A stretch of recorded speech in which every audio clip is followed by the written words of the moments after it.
जानतो हात करा बोटा ए चुप रे बोला।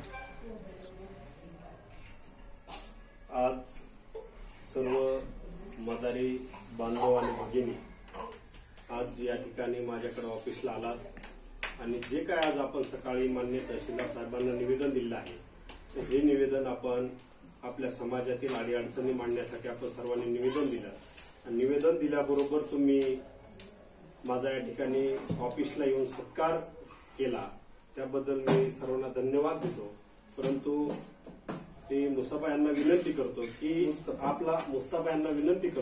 की आपण गोरगरिबांचा लढा देतोय। आपलं ब्रीद वाक्यच आहे नाही जातीसाठी लढा मातीसाठी गोरगरिबांच्या हक्कासाठी। तर आपण शाल श्रीफळ अशा प्रकारचा सत्कार कधीही करू नये आणि मला सत्कार नाव प्रसिद्धी पद या कुठल्याही गोष्टीची लालसा नाही। त्यामुळं यापुढे कधीही आपण सत्कार कुठलाही करू नये। फक्त आपण सर्वांनी एकमेकाला प्रेमाने गोड बोलायचंय। सगळ्यांनी आपलं जे काय देवाने दिलेलं आपलं आयुष्य आहे ते सगळ्यांनी एकमेकाबरोबर आपण गोरगरिबांनी एकत्रित घालवायचंय।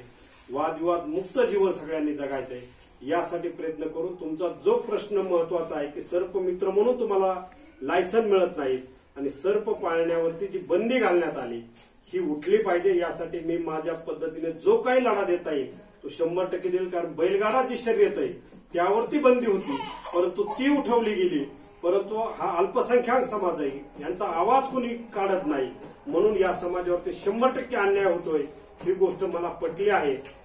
त्यामुळे मी लवकरात लवकर जिल्हाधिकारी असतील किंवा वरिष्ठ पातळीवरती पाठपुरावा करून ही जी सर्प पाळण्यावरती जी बंदी आहे ती उठवण्यासाठी प्रयत्न करेल एवढा मी आपला शब्द देतो आणि आपला लढा या ठिकाणी सदैव चालू ठेवू। तुम्ही माझ्या बरोबर एक आहात मी तुमच्या बरोबर आहे आणि आपण सर्व आनंदाने गोळ्यामिळ्याने हे काम करत राहू एवढी सदिच्छा करतो आणि तुम्ही जो सत्कार केला त्याबद्दल तुम्हाला सर्वांना धन्यवाद देतो।